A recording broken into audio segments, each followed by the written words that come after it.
Hi guys, this is Julian. Let's go ahead and get started with the medium long shot. Well, what is the medium long shot? It's abbreviated as MLS, or I found it to also be called the medium full shot, and it is widely used, and I'll be able to explain that over the next couple of minutes. It is the first shot that we don't see the whole human subject, and that's because the cutoff point is about the knees or a little bit lower. But that also depends on the gender or the clothes that the subject's wearing. If the subject is wearing a dress, and that could be the cutoff point. Also, it depends on the camera movement. We still have headroom at the top, so there's still a gap between the top of the head and the top frame. The advantages with this is that it's good for movement, especially arm movement. You'll be able to see that in my clip. And it also draws the audience attention to the foreground of the shot.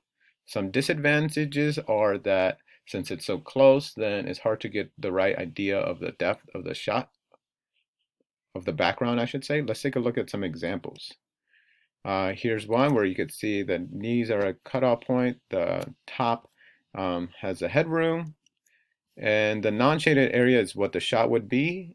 And a general rule of thumb that it would the subject is a fourth, a quarter of the screen. And here's my video.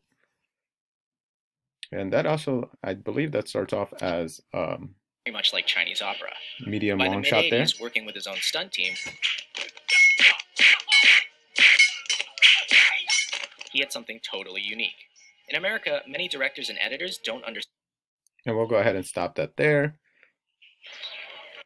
And I believe that this is a very versatile shot, especially when it comes to fighting, showing interaction, and like I said before, the arm movement.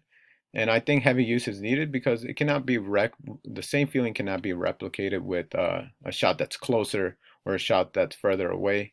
So I think this is definitely needed, and that's why it's so commonly used. Thank you.